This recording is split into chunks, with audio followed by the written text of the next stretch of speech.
2019 ജനുവരി മാസം 14 ഗോവയിലെ പോണ്ട പോലീസ് സ്റ്റേഷനിലേക്ക് ഒരു വൃദ്ധ ദമ്പതി ഓടിയെത്തി.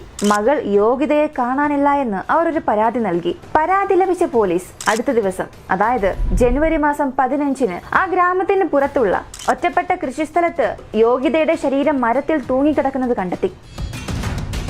കൂടാതെ നിങ്ങളുടെ മകൾ ആത്മഹത്യ ചെയ്തു എന്ന് പറഞ്ഞ് പോലീസും ആ ഒരു പരാതി അവസാനിപ്പിച്ചു. പോലീസിനെ സംബന്ധിച്ച് ഇത് അവരുടെ ധാരാളം കേസുകളിൽ ഒന്ന് മാത്രം. അതിനാൽ അങ്ങനെ ഒരു കേസായി കരുതി ഇതിനെ അശ്രദ്ധമായി വിട്ടു. പക്ഷെ മകളെ നഷ്ടപ്പെട്ട മാതാപിതാക്കൾക്ക് അങ്ങനെ ആയിരിക്കാൻ കഴിയില്ലല്ലോ. അവർക്കുള്ളിൽ ഒരുപാട് ചോദ്യങ്ങൾ വന്നു പോകാൻ തുടങ്ങി. ഒരു ഫംഗ്ഷന് പോയിട്ട് വരാം എന്ന് പറഞ്ഞ് വീട്ടിൽ നിന്നും ഇറങ്ങിയ മകൾ ആ ഗ്രാമത്തിന് പുറത്തുള്ള ഒരു മരത്തിൽ തൂങ്ങി മരിച്ചു. പക്ഷെ പോലീസ് കേസ് അവസാനിച്ചു. കൂടുതൽ അന്വേഷിക്കാൻ കഴിയില്ല എന്ന് പറഞ്ഞു. പക്ഷെ യോഗ്യതയുടെ മാതാപിതാക്കൾ പോലീസ് സ്റ്റേഷനിൽ കയറി ഇറങ്ങുന്നത് അവസാനിപ്പിച്ചില്ല. ഇങ്ങനെ യോഗ്യത മരിച്ച് 2 മാസങ്ങൾക്ക് ശേഷം സേതൻ പട്ടേൽ എന്ന പുതിയ ഇൻസ്പെക്ടർ ആ പോലീസ് സ്റ്റേഷനിലേക്ക് വരുന്നു. യോഗ്യതയുടെ മാതാപിതാക്കൾ ആ ഇൻസ്പെക്ടറോട് നടന്ന എല്ലാ സംഭവങ്ങളും പറഞ്ഞു. അവർ വിശ്വസിച്ചതുപോലെ ആ പുതിയ ഇൻസ്പെക്ടർ യോഗ്യതയുടെ കേസ് പുനരന്വേഷിക്കാൻ തുടങ്ങി. അങ്ങനെ അന്വേഷണം തുടങ്ങിയ ഇൻസ്പെക്ടറെ കാത്തിരുന്നത് ഒത്തിരി ഞെട്ടിപ്പിക്കുന്ന വിവരങ്ങളായിരുന്നു. ഇത് ഒരുപക്ഷെ പ്രണയമായിരിക്കാം എന്ന് കരുതി അന്വേഷണം ആരംഭിച്ച പോലീസ് അവസാനം ഇത് കൊലപാതകയാണെന്ന് കണ്ടെത്തി. കൊലപാതകയെ അറസ്റ്റും ചെയ്തു.